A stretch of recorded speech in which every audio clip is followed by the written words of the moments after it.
Selamat pagi para saudaraku seiman dalam Kristus. Salam sehat, sukacita untuk kita semua. Marilah kita siapkan hati dan pikiran kita untuk mendengarkan firman Tuhan. Tuhan beserta kita sekarang dan selama-lamanya. Inilah Injil Yesus Kristus menurut Lukas 13 ayat 22 sampai 30. Dimuliakanlah Tuhan. Siapa yang diselamatkan? Kemudian Yesus berjalan keliling dari kota ke kota dan dari desa ke desa sambil mengajar dan meneruskan perjalanannya ke Yerusalem. Dan ada seorang yang berkata kepadanya, "Tuhan, sedikit sajakah orang yang diselamatkan?" Jawab Yesus kepada orang-orang itu, "Berjuanglah untuk masuk melalui pintu yang sesak itu. Sebab aku berkata kepadamu, banyak orang berusaha masuk, tetapi tidak dapat. Jika tuan rumah telah bangkit dan telah menutup pintu, kamu akan berdiri di luar dan mengetuk-ngetuk pintu sambil berkata, 'Tuan, bukakanlah kami pintu.'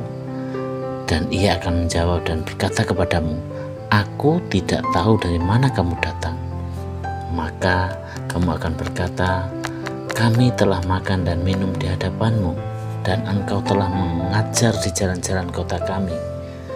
Tetapi ia akan berkata kepadamu, 'Aku tidak tahu dari mana kamu datang. Enyahlah dari hadapanku, hai kamu sekalian yang melakukan kejahatan.'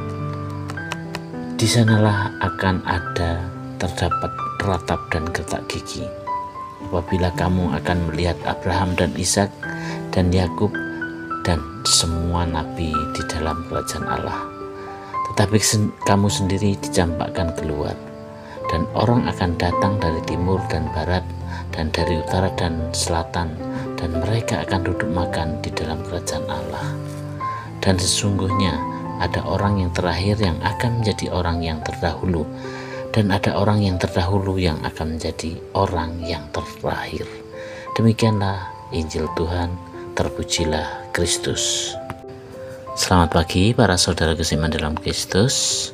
Yesus dalam bacaan Injil hari ini mengingatkan kita semua tentang pintu yang sempit.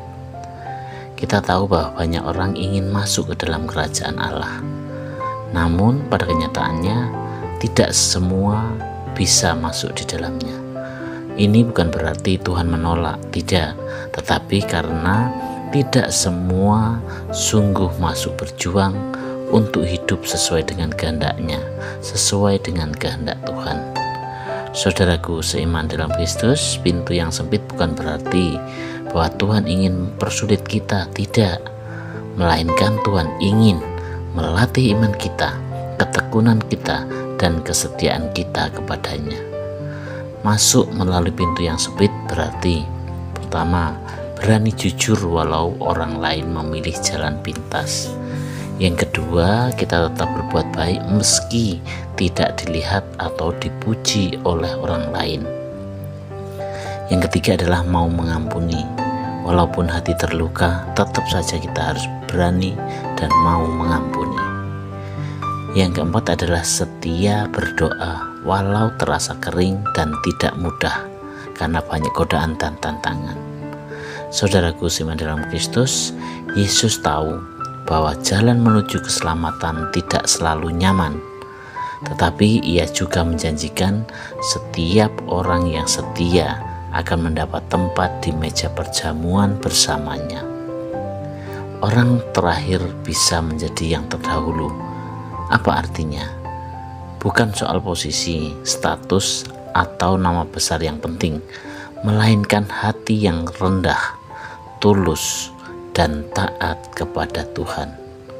Saudara-saudari yang terkasih dalam Kristus, mari kita bertanya pada diri kita masing-masing, apakah kita sudah berjuang masuk lewat pintu yang sempit? Ataukah kita masih memilih jalan yang mudah, asalkan nyaman dan cepat? Yesus menunggu kita di balik pintu itu, bukan untuk menghakimi, tetapi untuk menyambut dengan kasih setiap orang yang mau berjuang setia. Untuk itu, saudaraku seiman dalam Kristus, mari hari ini kita mohon rahmat agar Tuhan menuntun setiap langkah kita, supaya tidak takut berjalan di jalan yang sempit yang menuju hidup kekal bersamanya. Demikianlah permenungan kita hari ini, dan marilah kita akhiri dengan doa. Dalam nama Bapa dan Putra dan Roh Kudus. Amin.